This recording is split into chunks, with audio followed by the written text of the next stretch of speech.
يا شفيع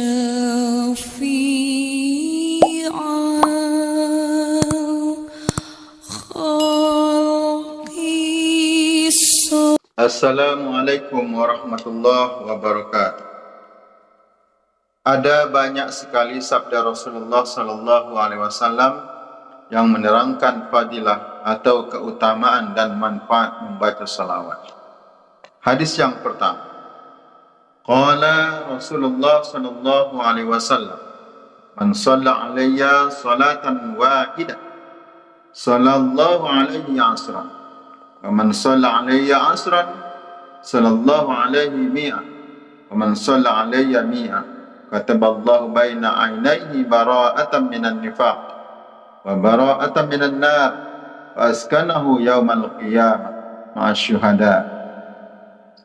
Bersabda Rasulullah sallallahu alaihi wasallam, barang siapa membaca salawat kepadaku 1 kali, maka Allah membalas salawat kepadanya 10 kali. Dan barang siapa membaca salawat kepadaku 10 kali, maka Allah membalas kepadanya 100 kali. Dan barang siapa membaca salawat kepadaku 100 kali, maka Allah menulis di antara kedua matanya bebas dari nifaq dan bebas dari neraka, dan Allah menempatkannya besok pada hari kiamat bersama-sama dengan para syuhada. Hadis riwayat Tabrani dari Anas bin Malik radhiyallahu anhu. Betapa besarnya keuntungan yang dapat diperoleh dengan bacaan salawat kepada Nabi Muhammad sallallahu alaihi wasallam. 1 kali dibalas 10 kali, 10 kali dibalas 100 kali, dan 100 kali membaca salawat dicatat dan dijamin bebas dari nifaq dan bebas dari neraka. Di samping itu digolongkan dengan para syuhada, bahkan lebih daripada itu. Salawat dari Allah Subhanahu wa taala kepada hambanya jauh lebih berharga, tidak dapat dibandingkan dengan bacaan salawat daripada hambanya. Hadis yang kedua, qala Rasulullah sallallahu alaihi wasallam, ajal atani atin min rabbi faqala man shalla alaika min ummatika salatan kataballahu lahu biha 'ashran hasanatin wa maha anhu 'ashra sayyi'atin wa rafa'a lahu 'ashra darajatin wa radda alaihi mithlaha.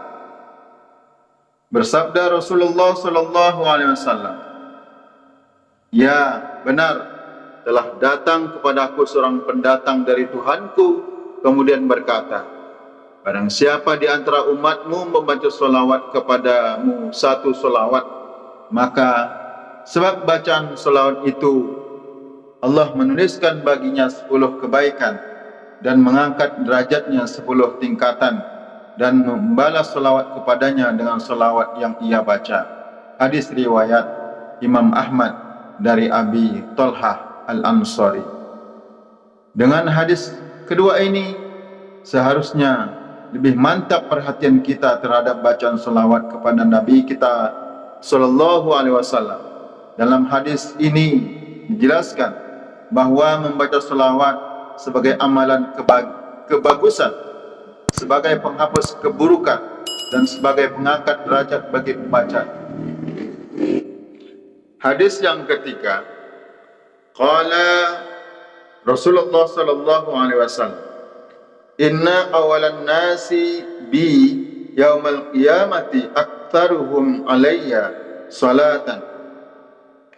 Bersabda Rasulullah sallallahu alaihi wasallam, sesungguhnya lebih utamanya manusia di sisiku besok pada hari kiamat ialah mereka yang lebih banyak membaca salawat kepadaku.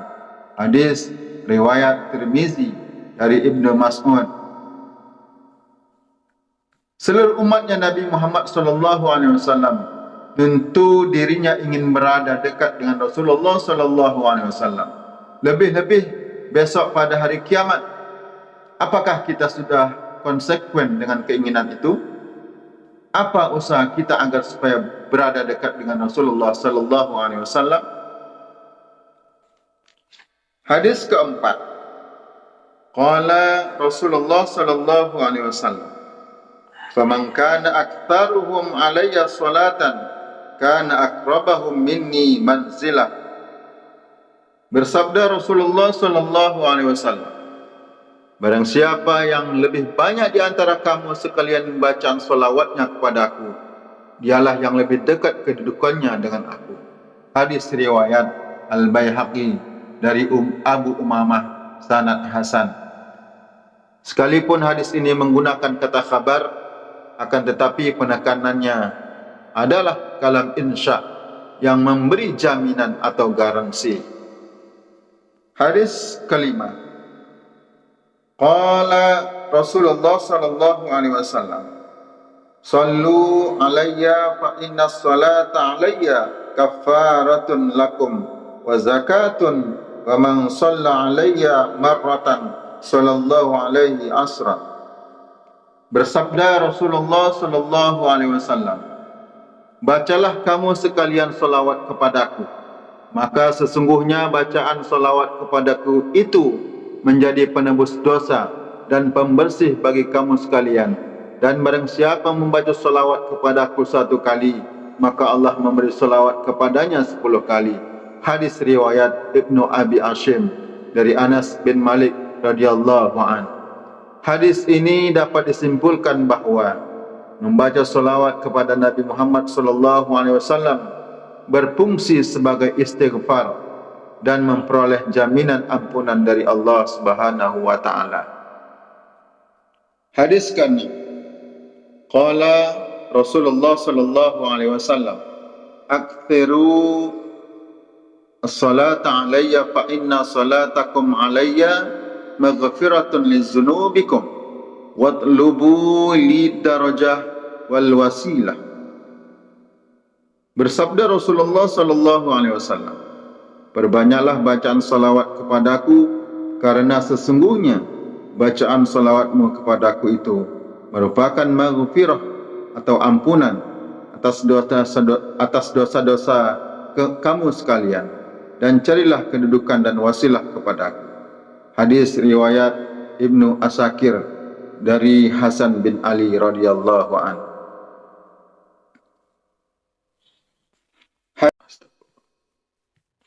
Hadis ke-7.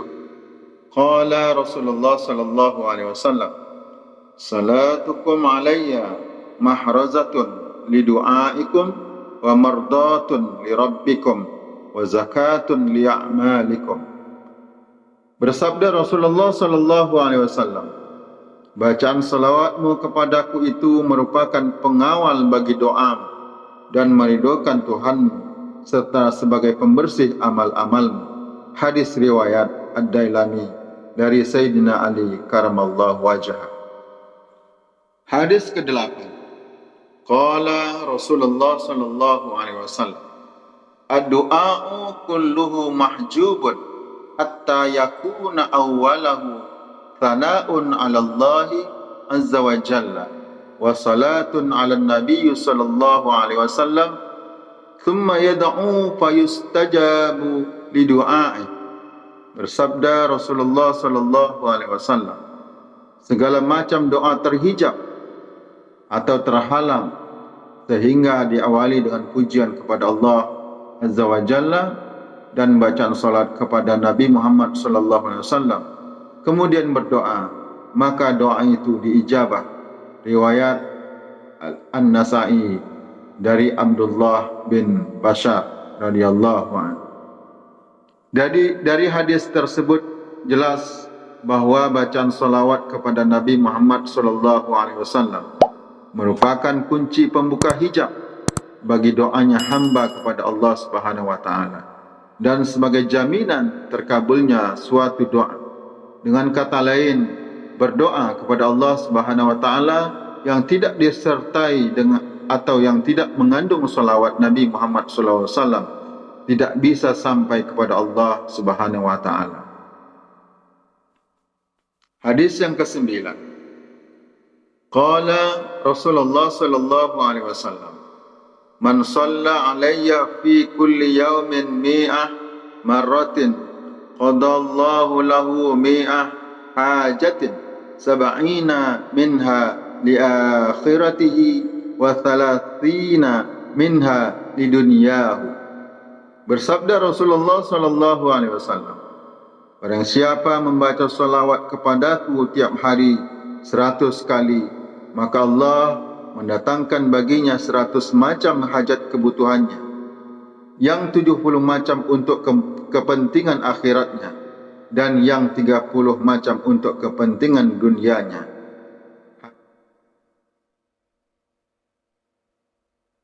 Hadis yang ke-10. Qala Rasulullah sallallahu alaihi wasallam, man shalla alayya fi yawmin alfa marratin lam yamut hatta yara maq'adahu minal jannah. Bersabda Rasulullah sallallahu alaihi wasallam, barang siapa membaca salawat kepada aku setiap hari 1000 kali, dia tidak akan mati sehingga dia melihat tempatnya di surga.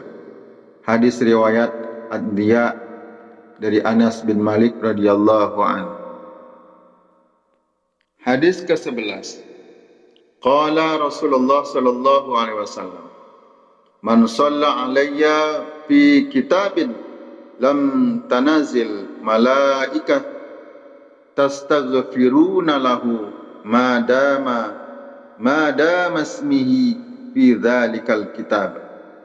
Bersabda Rasulullah sallallahu alaihi wasallam, barang siapa berselawat atau menulis selawat kepadaku di dalam suatu kitab, maka para malaikat tiada henti-hentinya memohonkan ampunan baginya selama namaku masih berada di dalam kitab tersebut.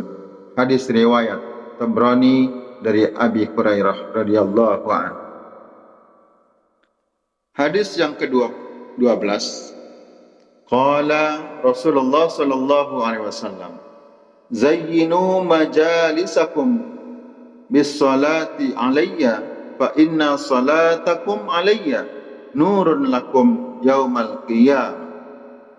Bersabda Rasulullah sallallahu alaihi wasallam, hiasilah ruangan tempat pertemuanmu dengan bacaan salawat kepadaku, karena sesungguhnya bacaan salawatmu sekalian kepadaku itu akan menjadi cahaya bagimu di hari kiamat.